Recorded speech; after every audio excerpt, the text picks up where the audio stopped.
При езде по неровностям, когда машина вот так вот тык туда-сюда, у меня было какое-то хлопанье, стук. Думал, что такое за фигня.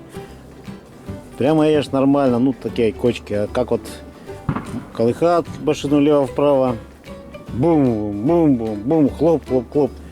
Думал сначала у меня тут регистратор.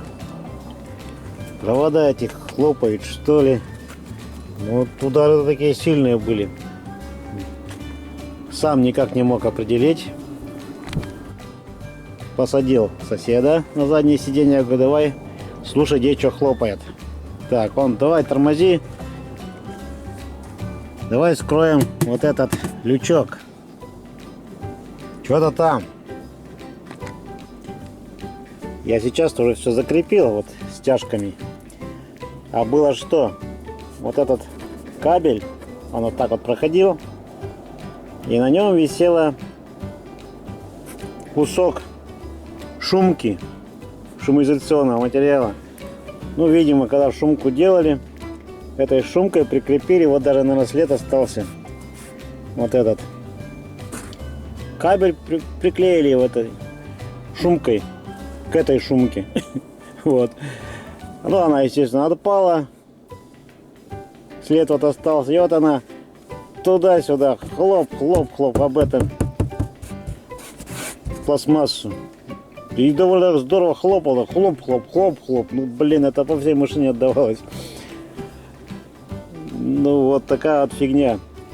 Ну, некоторые специально делают предпродажи, там что-нибудь такое химичат.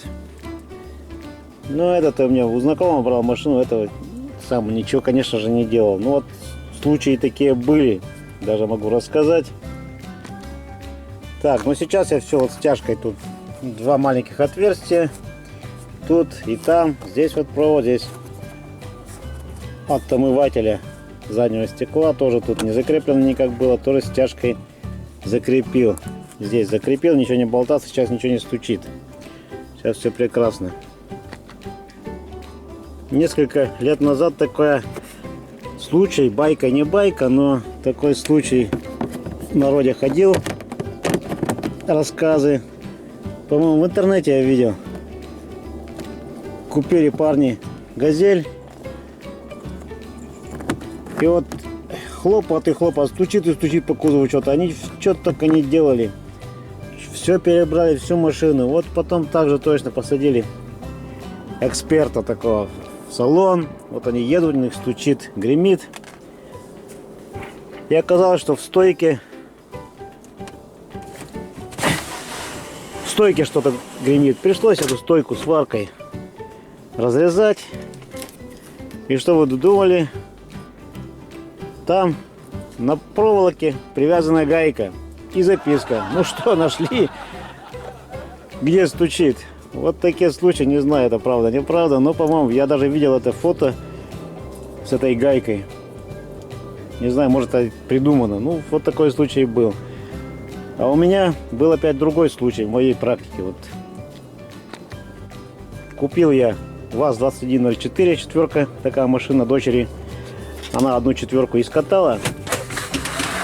Металлом сдали. Вот одну, вторую купил. Хорошая машина и для себя, для семьи. Такая у меня была Волга своя. А я ей купил вот четверу.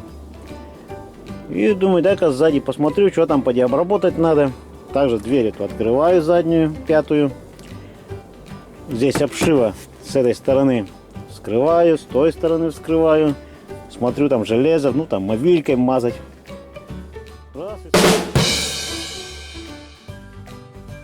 Раз и смотрю, вскрыл.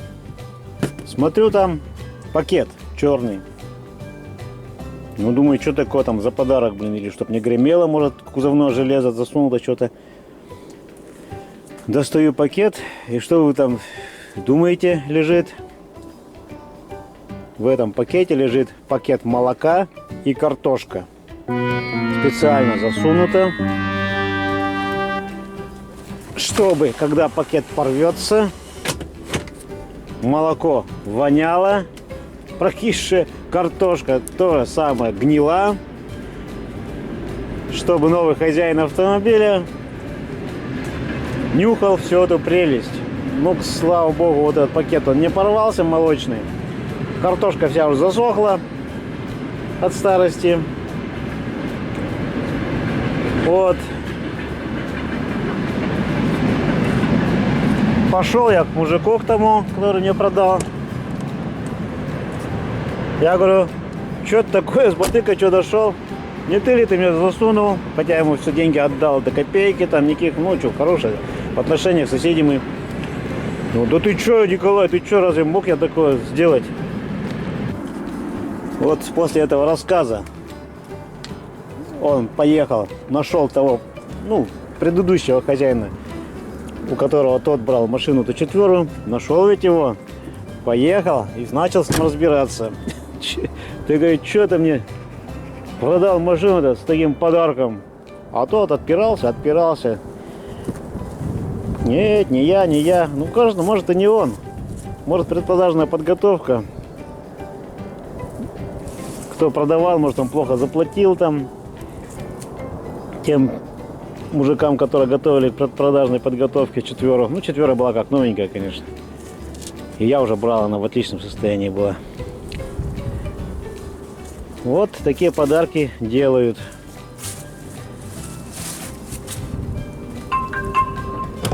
Ну, разве так можно? Я так вот не знаю. Так нельзя, мне кажется. Надо продавать машину, чтобы по-честному, а не такие вот сюрпризы делать там. Молоко, пакеты, да, гнилую, ну, картошка, чтобы сгнила. Нет, не надо. Потом все даже тебе возвратится. Все эти плохие эмоции. Вот такая фигня. Кто-то в коробку валит дерьмо, чтобы нагреться. Коробка, уже от нее запах там шел. Такое было раньше, еще в советские времена. Помню. Это ж надо крышку коробки ЗИЛ-130, помню, один мужик снял. Навалил туда кучу в коробку. Закрутил, не знаю, какой эффект был, но вот такой тоже случай был. Это просто кошмар какой-то. Вот такие дела бывают. Ну, а у меня в машинке сейчас вообще тишина. Ничего не хлопает, не стучит. Я уже говорил в предыдущем ролике, что переделал маленько. Сейчас капот открою. Под капотом. Там у меня шумел мотор. И бачок брякал. Вот мотор печки. Циркуляционный насос от Юпитера. Вот он крепился к крылу, я вот сделал. Прикрутил просто стяжкой на кабеля. Вот сейчас в таком мягком соединении. Шума нет от крыла. Ну и бачок этот брякал об крыло. Вот так вот он очень слабо сделан на заводе. Вот сейчас все у меня в машинке в порядке. Так, ну у вас какие сюрпризы? Бывали ли такие с покупкой машины? Или нет? Вот у меня за мою жизнь был сюрприз один. Но на этом УАЗике это не сюрприз, это просто так сделана была шумка. Провода так закреплены неправильно. Вот он их хлопал. Вот вроде все, что хотел сказать. Пишите, делитесь своими историями.